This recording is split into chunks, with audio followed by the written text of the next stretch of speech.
Assalamu alaikum wa rahmatullahi wa barakatuh. Welcome back to The Proof that Islam is the Truth, where in these episodes we've been discussing some of the amazing scientific miracles of the Quran. Information in a book 1,400 years old that every Muslim believes is the uncreated word of Allah, the creator of the heavens and the earth, revealed for the benefit and the guidance of all of humanity. But it's not just a claim that we make, it's something that we can back up with evidence.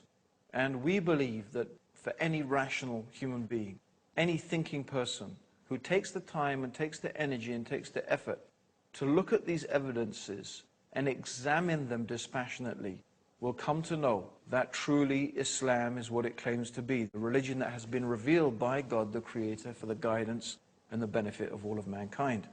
And in our last episode, we were talking about some amazing facts in the Quran concerning the universe, how the Quran had described the universe is expanding, that the universe has a common origin, and that the universe that we know it as today was formed out of a gaseous mass, and how all of this information was only discovered recently.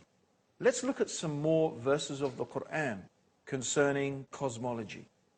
One of the verses we want to mention is that Allah is the one who created the night and the day, the sun and moon. Each one is traveling in an orbit with its own motion. Now it's interesting that the Arabic word referring to movement with self-propelled motion is the verb sabaha. And yasbabuna is what the actual text mentions. Now, this implies a motion that comes from the body in question itself. So if it takes place in water, it means to swim. If it means on land, it means to walk. So the implication is the movement is coming from the body itself. So if it was talking about something in space, it would mean to rotate. It would itself rotate. Now, this is amazing. The Quran is talking 1,400 years ago about the earth and the moon and the sun rotating. If you are perhaps thinking that the sun is static, it's not. The sun, as does the earth, as does the moon, they all rotate. Of course, the earth, however, rotates around the sun. The sun rotates around its own axis. So it is actually quite correct, is saying. And of course, the earth is in orbit around the sun. And also, by the way, the sun is also in orbit. But it is in orbit round the center of the galaxy. In fact, it is believed that ultimately, if the sun keeps going in its orbit, it would ultimately end in what is known as the solar apex, a sort of position that it will end up in the center of the galaxy. So what we find here is that the Quran is talking about things that no one could really know this information 1,400 years ago. It is scientifically accurate. The idea of the alternation of the night and the day and of the spherical nature of the earth is actually implied in the 31st surah and the 29th ayah of the Quran. Have you not seen how Allah merges the night into the day and the day into the night? And in another verse, the 39th chapter, in the 5th ayah or the 5th verse, the Quran mentions He coils the night upon the day and He coils the day upon the night. And this word that is used in the Quran in the original Arabic is kawarra. Kawarra, in its original meaning, means the action of coiling a turban around your head. Coiling a turban. So it describes kawarra, how the night and the day coils one round the other.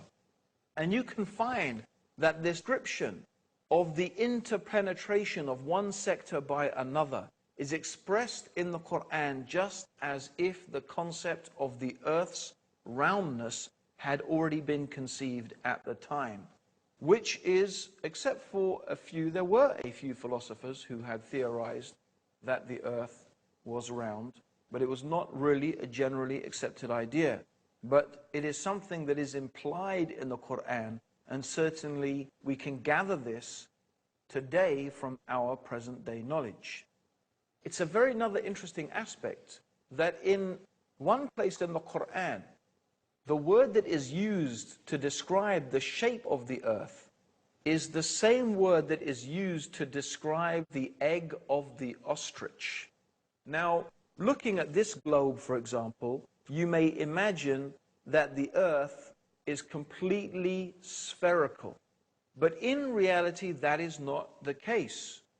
The earth is slightly misshaped. It is not a perfect sphere. And in fact, slightly elongated, rather like an ostrich egg. So it is incredible also that the Quran is describing that shape of the earth. At least this is a possible interpretation of those verses. Certainly we can say that none of these things actually contradict present modern scientific knowledge.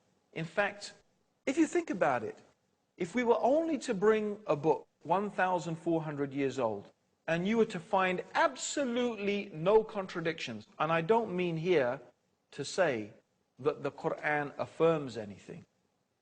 Let's say it doesn't affirm any scientific knowledge. Let's say it didn't even preempt any scientific knowledge. Let's say there was nothing special in the Quran, which of course is not the case, because I've spent a couple of episodes showing you exactly how amazing the Quran is when it talks about aspects of the universe and the world in which we live. But let's just say those things were not there. Let's just say there was nothing that contradicted present day knowledge. That itself alone would be remarkable. Because the superstitions and the beliefs that people had 1,400 years ago were remarkable. For example, the ancient Greeks believed that the Milky Way is the band of stars that you can see in the sky. In fact, it constitutes our galaxy. They believed that the Milky Way was produced when a particular Greek goddess was breastfeeding her child, and the child bit her breast and her milk spilled out, and that's how the Milky Way got to be in the universe. That's their legend of how the Milky Way came to be there. Of course, today we probably all had a good laugh at that and how totally ridiculous it is. How come the Quran does not have any stories like that? How come the Quran does not have any fantastical descriptions of the origin of the universe and the earth? We find it doesn't.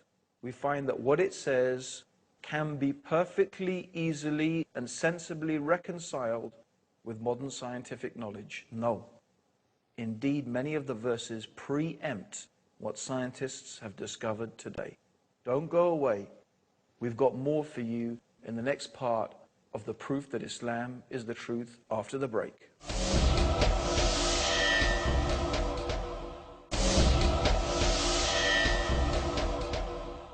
Assalamu alaikum, welcome back to the proof that Islam is the truth, where we're talking about some of the amazing scientific facts in the Quran that have been only discovered recently with modern scientific knowledge. Yet these things were mentioned in a book 1,400 years old. Let's look at some more of the amazing statements in the Quran.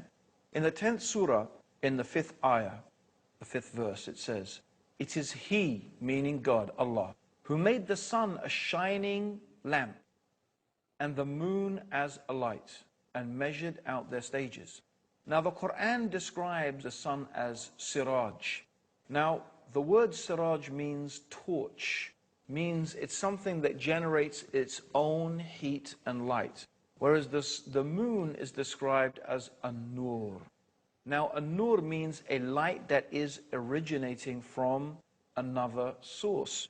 And of course this is the correct understanding. The moon reflects the light of the sun. It's common knowledge today, but not necessarily so in the time of the Prophet Muhammad.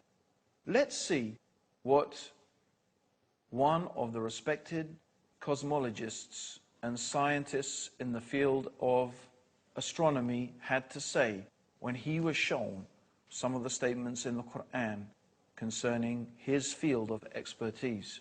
Professor Yoshidi Kusan, who's the director of the Tokyo Observatory in Tokyo in Japan, and this is what he said: I say, I am very much impressed by finding true astronomical facts in the Quran. And for us modern astronomers who have been studying a very small piece of the universe, we have concentrated our efforts for understanding that very small part. Because by using telescopes, we can only see a very few parts of the sky without thinking about the whole universe. So by reading the Quran and by answering to questions, I think I can find my future way for investigating the universe. What he's saying is that the one who is writing the Quran, the one who is revealing the Quran, the one who is speaking the words of the Quran, is talking as if he is looking at the whole universe together, as opposed to the scientist who concentrates on observing this bit or that bit of the universe, which is what most astronomers do. Who is it that sees the whole universe altogether? Who is it who sees all things in all places, in all times, except Allah, the Mighty, the Wise? So these are some of the amazing scientific facts, and we're going to move on also to another area that particularly interested me, because when I was at school, one of the subjects that I studied was geography, and a sub-subject of that was, of course, geology. And I do remember when I first read the Quran 20 years ago, and it was reading the Quran that motivated me to embrace Islam. One of the things that stuck in my head, and I remember it until today, was coming across the descriptions in the Quran of mountains. So let's go through some of the things the Quran says about mountains. For example, in the 78th surah, in verses 6 to 7, Allah says, have we not made the earth an expanse and the mountains stakes? The word that is used here is otad. Otad, meaning stake, is like the peg of the tent. So the peg of the tent goes into the ground.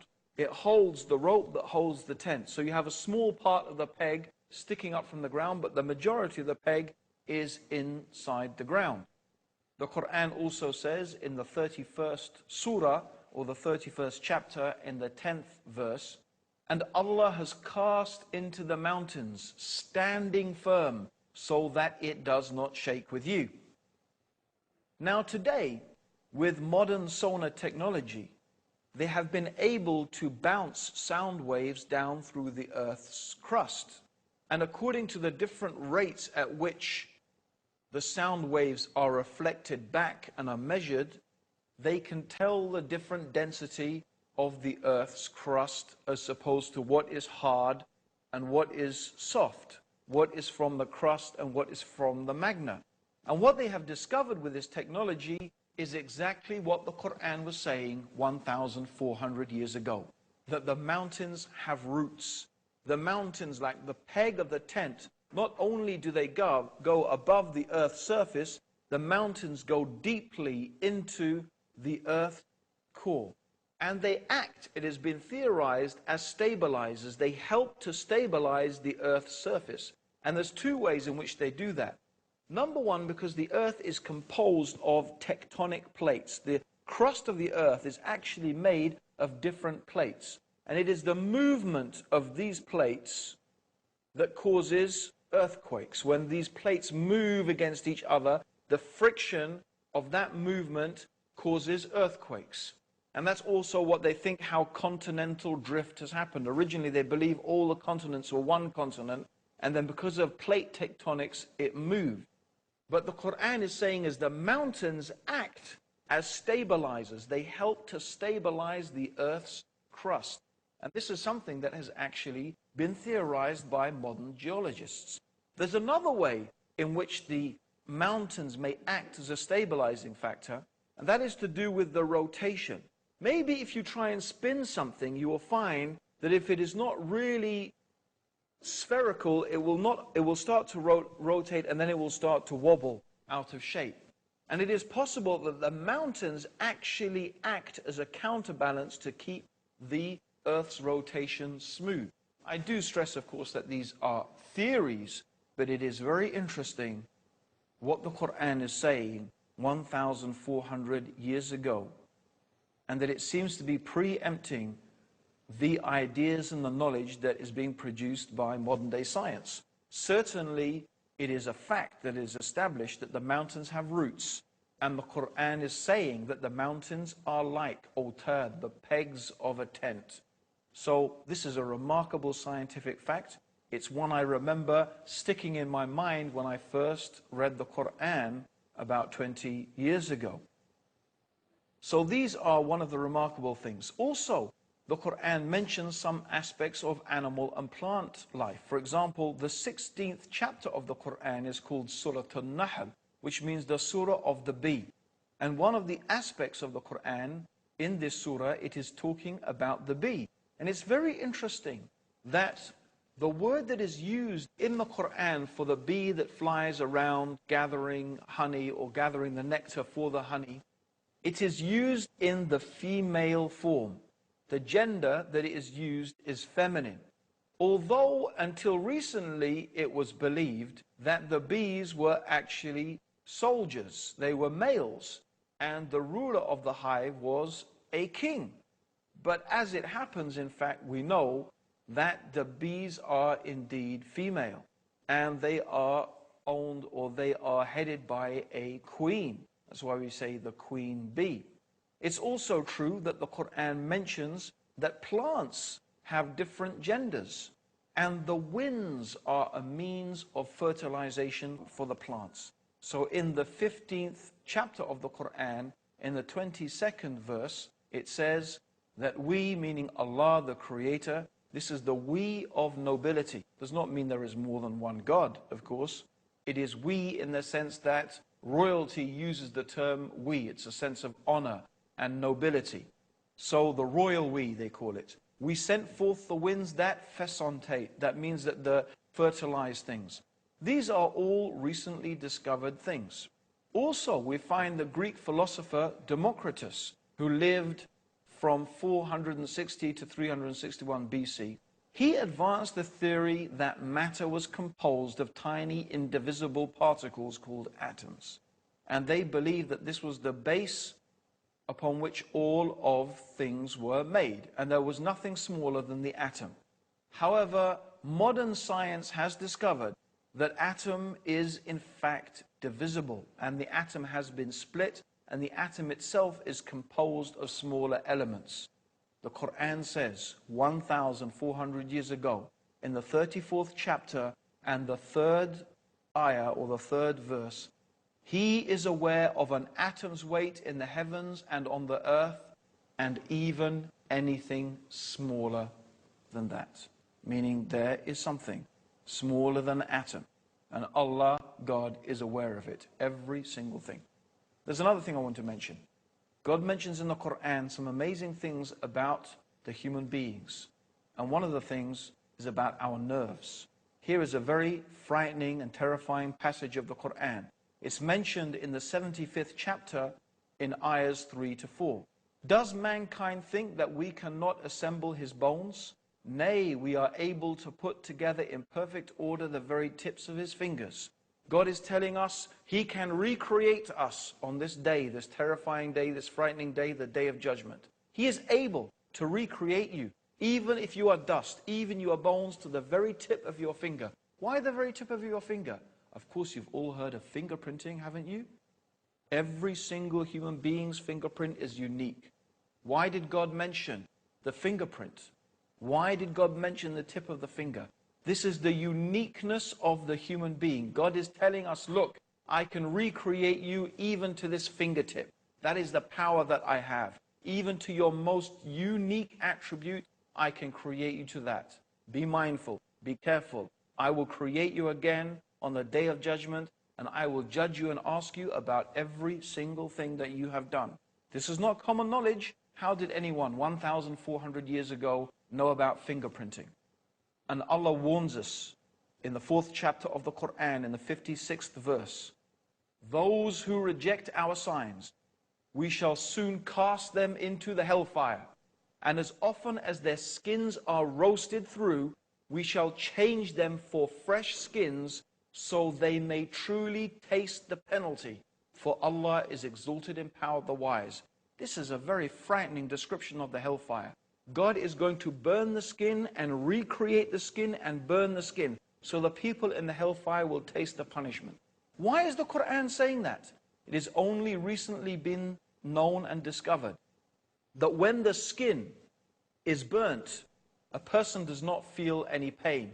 That's why when a person suffers severe burns, a doctor will prick the skin to see if the person feels pain. If he feels pain, there are still nerve receptors left. If he does not, that means his skin has been so badly burnt, he cannot feel pain. So if God put people in the hellfire and the hell burnt their skins, after that they will not feel the pain. So Allah is going to recreate the skin again, so they will keep on tasting the punishment. It is a very severe warning from the one who has created you. He knows you better than you know yourself.